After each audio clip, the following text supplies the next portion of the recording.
You're listening to episode 71 of the Sustainable Parenting Podcast with me, Flora McCormick. And I'm so glad you're here today as we're tackling how to get our kids to listen. I know that life can feel very, very frustrating, and you may say, I don't need to listen to this podcast. My kid needs to listen to this podcast if it's going to be about how to get him to listen. And I hear you. And I've actually got some solutions today that give a lot more power to you and put the power into your hands.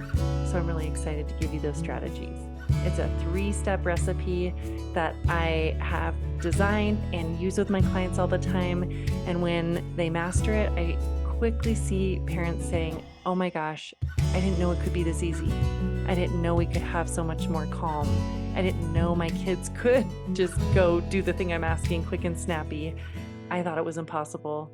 I thought we would just be having never-ending battles, and it feels so good to have the opposite. So friend, let's dive in.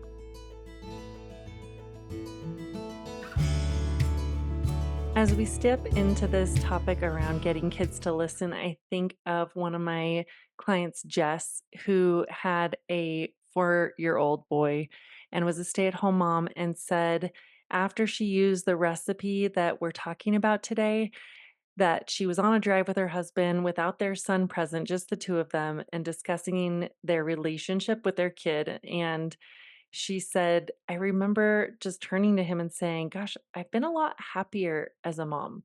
My relationships felt a lot better, and I'm doing better at not having meltdowns like I used to. And he turned to me and said, yeah, I've noticed. And I think you've been more firm with him. He isn't walking all over you. And this mom laughed as her partner said that and was like, he was so right. And it feels better to be in this place. So let's give you these same tools today, and perhaps you'll have a similar result. Hello and welcome to the Sustainable Parenting Podcast. Let me tell you, friend, this place is different. We fill that gap between gentle parenting and harsh discipline that's really missing, to parent with kindness and firmness at the same time, and give you the exact steps to be able to parent in ways that are more realistic and effective, and for that reason, finally feel sustainable. Welcome.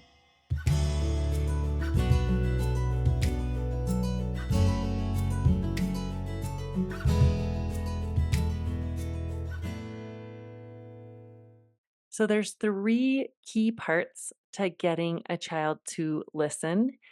And it, as you might guess, if you've been following along with me very long here, is that it includes this balance between kindness and firmness. It's not all about just being firm and, saying what has to happen and then threatening what they're going to lose and throwing out consequences. No, it's not all firmness. We have to also have kindness, but it's not all kindness. It's not just all listening and validating feelings and saying, well, what do you want to do to solve the problem? That can lead to them walking all over us. So it has to have both legs to stand firmly and effectively. So the recipe I want to give you today is what I call the C.E.O. model, to have effective, loving leadership. Be that CEO that is the wise boss that you respect and you appreciate, you feel connected to, you feel motivated to do your best because of the way they both care for you and support you, and also have very clear boundaries and expectations. So we can be the CEO in our family with this CEO model. And that's an acronym for the 3 parts. First, we use strategies of C, then E, then O. Now, this is all about how to get kids to listen. And this, just to be fair, I want to make sure you understand that my 4-month transformation parenting group is all about mastering and fully understanding in depth all of the tools that I found are most effective in these 3 areas. So I'm going to give you an overview today, but please know it is not all inclusive. And if you find yourself knowing and hearing and saying to yourself, some echo in your heart is like, oh gosh, this is what I need, then we should definitely talk, because It takes 3 to 4 months of learning the tools, using the tools, and getting feedback where you're able to share what isn't working and what is working so that we can fine-tune what's not working and build on what is. Okay, so what are the 3 steps that I find super effective of getting kids to listen? C.E.O, friends, here it is. The C is that when our kids are not listening to us, there's some form of defiant or resisting what we're asking them to do, we start with connection. We start with connection. This is often the least intuitive and most effective place that people learn to start. What I mean by that is I think of Abby, one of my clients who said, "This is never what I wanna do. When she's not listening to me, I wanna just repeat what has to happen." I end up just getting angry, or I end up explaining why it's important that she needs to listen to me and do what I say. I never first instinct think to connect.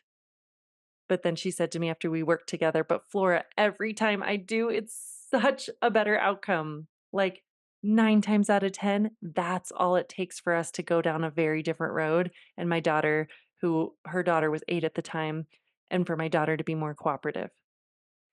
So, what do I mean by that? There's, various ways that we can connect before we correct, but one of my favorite pieces of this that I'd love to share with you today is, well, I'll give you 2 pieces. They are to either just pause and offer a 30-second silent hug. You know, if a child's not getting dressed for school and they're resisting and you've left and you come back and they're still messing around, or they're just moping or they're groaning and saying, "I don't wanna go," just pausing and saying, "Come here." Hold them on your lap, 30-second hug, and then try again. Sometimes the child will start crying and explain to you, "I'm just so sad." Well, there we go. Now we know more how we can get out of this hole instead of just being frustrated at the kid for being stuck. Second thing that you can do in the connection form is name it to tame it. I know this feels counterintuitive, but it's like picture a power struggle rope, them pulling one way, you pulling the other way. And it's like when they pull and say, "No, I don't want to," and you say, "You have to," they say, "No," you say, "Yes." It's like letting go of your agenda and just naming what you see as their difficulty. Name it to tame it. Like, "Boy, I can tell you just really are having a hard time getting dressed this morning. Boy, I can see that you are just really not wanting to go to school today." Just naming it, not with a "but" energy, like, "But you need to get going," and blah, blah, blah, blah, blah, blah, blah, blah, blah, all these other things. Just holding the space for a moment, holding their side of the rope. Let go of your side, let go of your agenda, and just name the resistance. It's so weird. I know it's counterintuitive. It's one of those like, "What?" It's almost like you're telling me to like lean into a dog bite or something. But that's kind of a good analogy. They say if you get bit by a dog, you're supposed to like push into their jaw so that it releases their jaw's grip. I know that may seem like a weird analogy, but it's kind of the similar thing. Sometimes when we can lean into our child's resistance, name it and say, am I getting that right? Is that what's going on for you?" It loosens their grip on the resistance. Okay, first part, connect. Second part, encourage cooperation instead of just staying stuck in what I call the cuckoo cycle. So we're turning to CEO instead of what I call cuckoo, which is commands and consequences being our only 2 tools. Like, "Get your shoes on." "Ah, that's it. I'm gonna not let you go to your friend's house today if you don't get those shoes on in the next 5 seconds." That's just commands and consequences.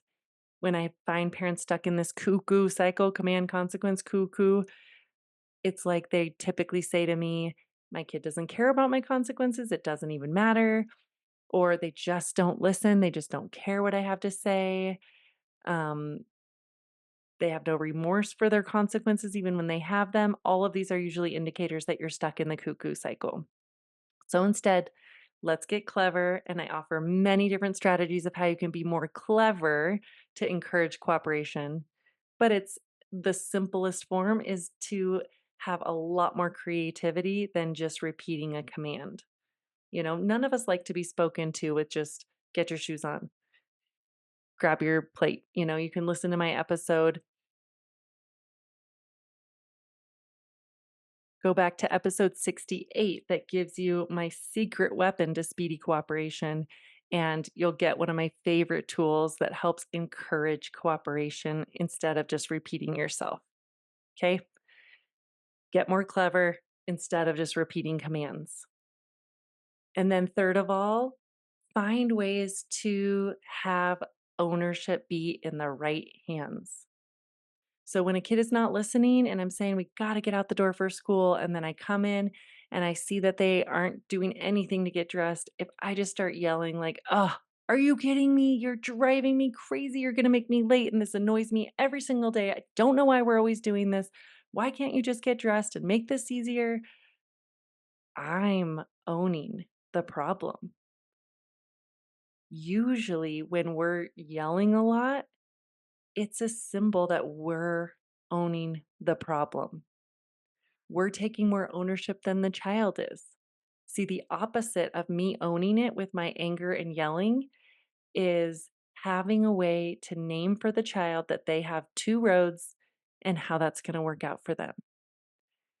Okay, buddy, let me be clear. We're now at the point in the morning where you're going to find a way to get those pants on and shirt on and shoes on and out the door in the next 10 minutes. And we'll be able to grab a toy to bring with us in the car. Or if you don't, we won't. Okay, that could be an agreement in advance. Then it's his motivator to want to know if he's going to be able to, and I'm not saying we're going to buy a toy, but have a little basket of goodies that are fidget toys that we could grab to bring one with us in the car. And that's available when we've gotten dressed quick and snappy, and it's not available when we haven't. Or it could be, let me just be crystal clear. Like, you chose a shirt and pants, and now you're saying you don't want that shirt and pants, but you don't like anything I suggest. So we're now at the point where you can choose between this shirt and this shirt, or I will choose for you. 3, 2, 1. Okay, I guess I'm choosing for you. And then that may not be their favorite, and you use the phrase that I love saying, well, I hear that you're not liking this, and I bet you'll make a different choice tomorrow. That's giving ownership, ownership, ownership. And we have many more tools that make sure that we are having effective, related, loving consequences that are just about ownership. They're not about punishment. They're not about pain. They're not about shame.